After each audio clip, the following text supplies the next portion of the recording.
ये लोग अगर इस चीज़ का ख्याल नहीं रखते हैं, ये कोरोना के टाइम में एनआरसी दोबारा से लाने की बात करेंगे, तो हम फिर से इस पर अपनी आवाज़ उठाएंगे। हम अपनी आवाज़ को दबने नहीं देंगे। ये सोचते हैं अगर जेल में इन्होंने हमें रखकर ये सोच लिया कि अब हम दोबारा इस पर आवाज़ नहीं उठाएंगे, तो ये इनकी गलतफहमी है। ये चीज़ अपने जहन से निकाल दें कि हम अपनी आवाज़ को दबा देंगे। पुलिस मतलब मुझे उसी तरीके से ट्रीट किया पुलिस ने जिस तरीके से बकिया मुसलमानों को पुलिस अपनी कस्टडी में ट्रीट करती है। तो कोई स्पेशल ट्रीटमेंट नहीं हुआ उस निस्बत से। अभी गुज़िश्ता दिनों एक जर्नलिस्ट थे, एक चैनल के, आजकल चैनल्स बहुत ज़्यादा जो है नेगेटिव चीज़ें मार्केट में दे रहे हैं, उसी में से एक चैनल था। तो उसके एक जर्नलिस्ट थे, इसी मूवमेंट के दौरान आए हुए थे। उन्होंने मुझसे पूछा कि आप ये बताइए कि इतने ज़्यादा एजिटेशंस होते हैं, सब कुछ होता है, इससे बदनामी होती है, तो इस पर आप क्या कहेंगे? तो मैंने कहा साहब, अगर ये एजिटेशंस हमारी बदनामी है तो फिर ये बदनामी हमारे सर का ताज है।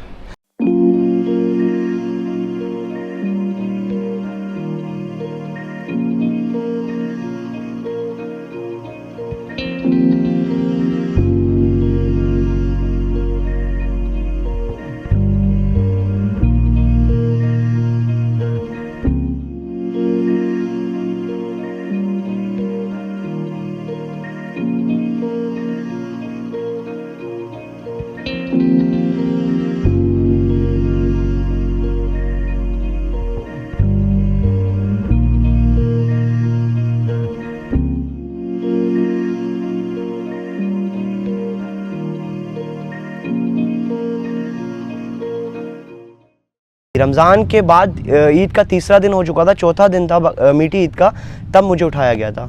देखिए, अब एक वही बात है, अगर एक इंसान अच्छा खासा है, उसके साथ कोई आके ज़बरदस्ती गाली बके और फिर बाद में आके सॉरी बोले, तो उसे थोड़ा अपना उसके दिमाग पे असर तो पड़ेगा कि मुझे क्यों गाली बकी, क्यों। लेकिन वो कितना ही सॉरी बोल दे सामने वाला, लेकिन आपने आप गाली बक दी तो वो सोचेगा कि मैंने क्या गलती की थी।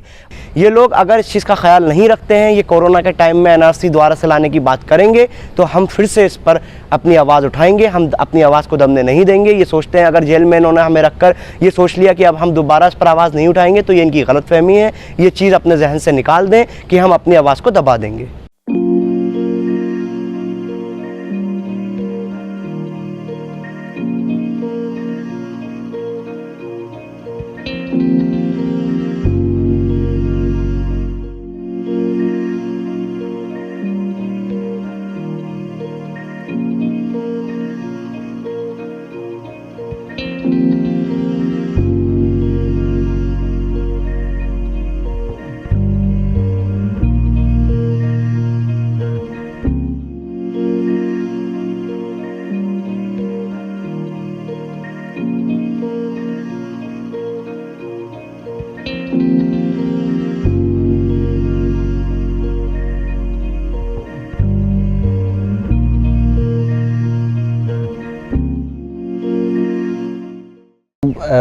किडनैपिंग के लिए मतलब जो तरीका था वो बिल्कुल किडनैपिंग का था।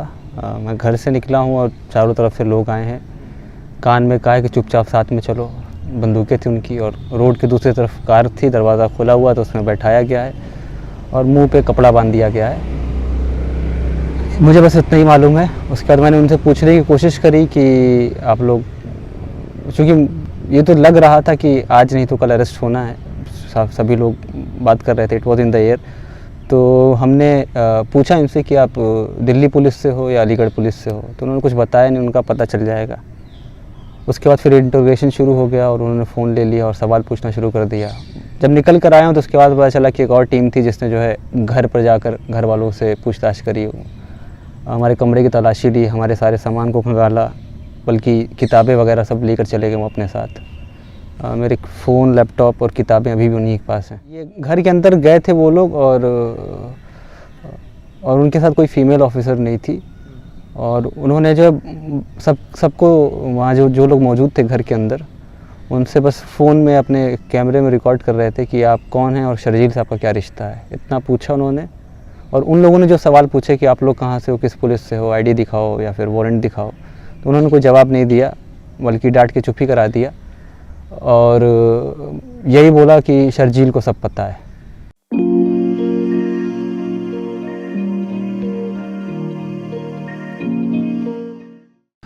पुलिस जब मुझे अरेस्ट किया है उस टाइम उन्होंने थोड़ी मारपीट करने की कोशिश करी, गाली गलौज करी, लेकिन उसके बाद मुझे ले गए थे यहाँ अलीगढ़ से थोड़ा सा आउटर पर एक थाना पड़ता है जमा, वहाँ ले गए थे। तो वहाँ किसी ने सच कोई प्रॉब्लम क्रिएट नहीं करी। और जब हम लोग जेल गए हैं तो जेल में थोड़ी कमेंटबाजी हुई, लोगों ने करने की कोशिश करी।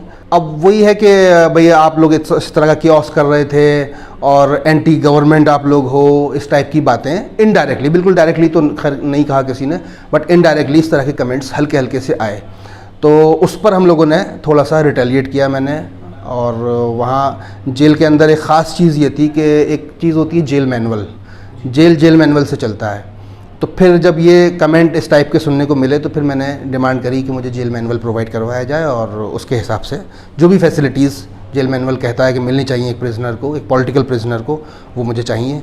जब मैंने अपनी विल पावर दिखाई और मैंने ये उनके सामने कुछ चीज़ें इस तरह की जेल मैनुअल और इस टाइप की जब बातें रखी तो उनको समझ में आ गया कि ये स्टूडेंट हैं और इनको उसी तरह से ट्रीट करना है, भीड़ बकरियों की तरह ट्रीटमेंट चल नहीं पाएगा। पुलिस मतलब मुझे उसी तरीके से ट्रीट किया पुलिस ने जिस तरीके से बकिया मुसलमानों को पुलिस अपनी कस्टडी में ट्रीट करती है। तो कोई स्पेशल ट्रीटमेंट नहीं हुआ उस निस्बत से। जो इन लोग का जो कैजुअल इस्लामोफोबिया है कि अरे बुरा मत मानो, इतना तो मानते ही, इतना तो होता ही है, वो तो हो ही रहा था। जैसे फ़ोन का एक बार जिक्र आया कि इससे तुम सवाल पूछ रहे हैं कि इससे पहले जो तुम्हारा फ़ोन था वो क्यों बंद हो गया। तो हमने बताया कि सर फ़ोन बेच दिया। तो पूछते हैं कितने में बिका, मैंने कहा सर 12,000 में। बस पुराना फ़ोन 12,000 में बिका, ख़रीदा कितने में था? तो मैंने कहा सर 30,000 का कुछ ख़रीदा था मैंने। तो वो बोलते हैं कि देखो बाहर से इन लोग की फंडिंग आती है और ये लोग जो है बवाल मचाते हैं देश भर में और महंगा फ़ोन लेके चलते हैं। तो इन लोग, इनके जैसे लोग, इनके यहाँ के लोग, इनके इलाकों में तो इस तरह के बार जो है मतलब पूरी कम्युनिटी को एक तरीके से ब्लेम कर रहे थे। और इस तरीके से ये कहना कि यूपी पुलिस पे गुज़िश्ता मतलब अरेस्ट होने से गुज़िश्ता 1-2 महीने पहले जो है एक एस्से था हमारा, फर्स्ट पोस्ट पे छपा था यूपी पुलिस के बारे में, बल्कि पुलिस के बारे में था, पुलिस का क्या रोल रहा है, पुलिस और मुसलमानों के रिश्ते पे था एक एस्से। तो वो बोलते हैं पुलिस को बहुत गाली देते हो, लेकिन ये भी मानना पड़ेगा तुमको कि जो है जितनी कटी फटी लाशें मिलती हैं, जितने क्राइम होते हैं वो सब मुसलमान इलाकों में ही होते हैं। तो वो प्रेजुडिस था, वो बाइसनेस थी, शुरू से थी। और ये इस्लामोफोबिया जिसके खिलाफ हम लोग को लड़ना है। जब रिलीज़ हो रहे थे हम तो चूँकि जेल के अंदर क्या होता है कि जेल एडमिनिस्ट्रेशन का डायरेक्टली कोई ताल्लुक़ नहीं होता है, कोई इंगेजमेंट होता ही नहीं है कैदियों के साथ। जो पुराने और सीनियर कैदी होते हैं जिनको लाइफ सेंटेंस मिला हुआ या 25 साल के लिए जेल में है, तो जेल बेसिकली वही चलाते हैं, जेल का सारा निज़ाम ये चलाते हैं, बस मॉनिटर करने के लिए जेल एडमिनिस्ट्रेशन होता है। तो जेलर से कभी मेरी मुलाकात नहीं हुई थी, लेकिन जब रिहाई हो रही होती है तो तब जेलर के सामने पेश होना होता है और हाथ पे एक स्टैंप लगता है। तो उस वक्त जो है जेलर ने जाना कि मैं भी हूँ जेल में।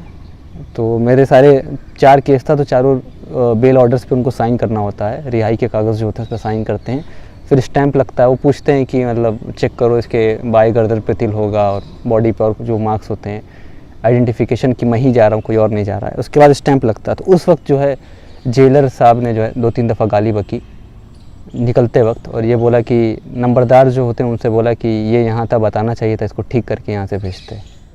जेल के अंदर बैरक में टीवी लगी होती है, तो कभी कभी एक मूवी आती थी 26/11 जो मुंबई टेरर अटैक था, तो वो जो मूवी थी, मूवी का नाम तो नहीं याद मुझे, लेकिन उसमें अनुपम खेर जो थे वो ताज होटल के शेफ़ बने हुए थे। तो उस मूवी में जो है जब वो मूवी चल रही होती थी रात में, तो बाकी कैदी जो देख के कहते थे कि ये भी जो है वही करेगा। कुछ लोग जो अच्छे होते तो वो ये बोलते थे कि तुम ऐसा मत कुछ करना, लेकिन बोलते दोनों थे, तरीका अलग अलग होता था।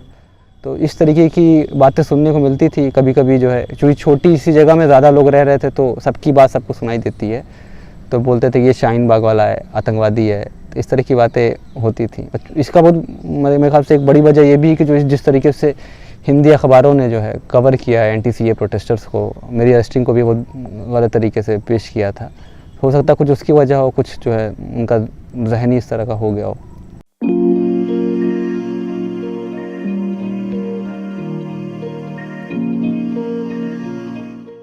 अम्मा तो हमारे घर में सबसे ज़्यादा सपोर्ट जो है हमारे काम में अम्मा ही करती है हमको। और मेरे ख्याल से मेरे जेल जाने के बाद अम्मा को अफसोस तो नहीं हुआ, मतलब परेशान तो होती थी, जाहिर सी बात है बेटा जेल में तो परेशान होती, अफसोस नहीं किया कभी। और जेल से निकलने के बाद जो है मतलब अखबारों में कभी 2-4 उनके कोट्स हैं, तो जो बात करी होगी मीडिया वालों फ़ोन किया होगा तो उन्होंने जो बताया होगा, तो पढ़ के हमें भी खुशी होती थी कि मेरी माँ इस तरह की बात कर रही है कि सबको शर्जील जैसी औलाद चाहिए मगर पड़ोसी के घर में मुझे फ़ख्र है कि मेरा बेटा है। तो इस तरह की बात करती थी और तो हौसला भी उससे मिलता था। और घर की तरफ से ये हमारे साथ अच्छी चीज़ थी, घर की तरफ से कभी कोई परेशानी नहीं हुई। जब अलीगढ़ में जब मूवमेंट हम लोगों शुरू किया था तो मेरे अब्बा खुद सुबह रोज़ मुझको छोड़ने आया करते थे प्रोटेस्ट साइट पे। मुझे गाड़ी चलाना नहीं आता, तो अब्बा खुद अपनी गाड़ी से छोड़ा करते थे, फिर देर रात को आकर लेवा जाया करते थे। तो ये सपोर्ट था मेरे पास। जेल के अंदर लाइब्रेरी भी है और एक दिन फैज़ अहमद फैज़ की एक किताब मैंने वहाँ से इशू करवाई, मैं पढ़ रहा था। तो फैज़ 1951 से 55 तक जेल में रहे थे। उस पीरियड में फैज़ ने कुछ लेटर्स अपनी वाइफ को लिखे थे। उन लेटर्स में एक जो सबसे पहला लेटर मैंने पढ़ा वो बहुत इंपॉर्टेंट था।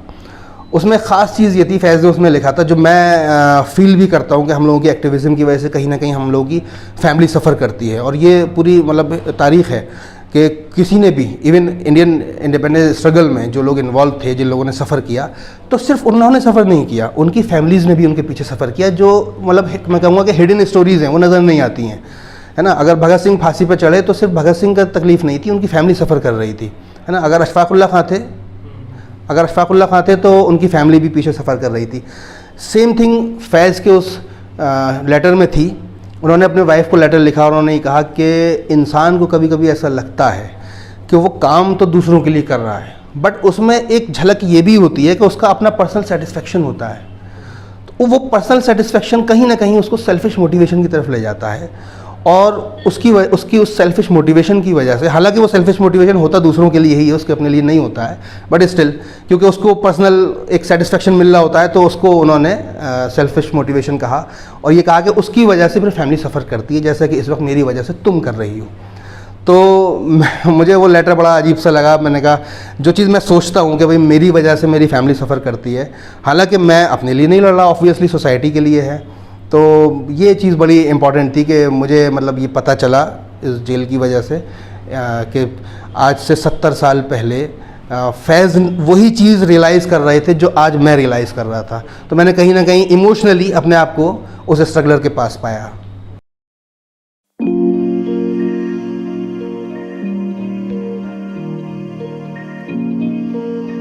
तो अभी गुज़िश्ता दिनों एक जर्नलिस्ट थे, एक चैनल के, आजकल चैनल्स बहुत ज़्यादा जो है नेगेटिव चीज़ें मार्केट में दे रहे हैं, उसी में से एक चैनल था। तो उसके एक जर्नलिस्ट थे, इसी मूवमेंट के दौरान आए हुए थे।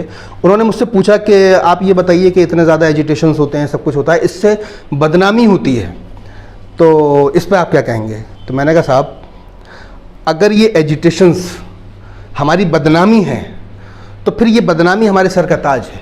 क्यों?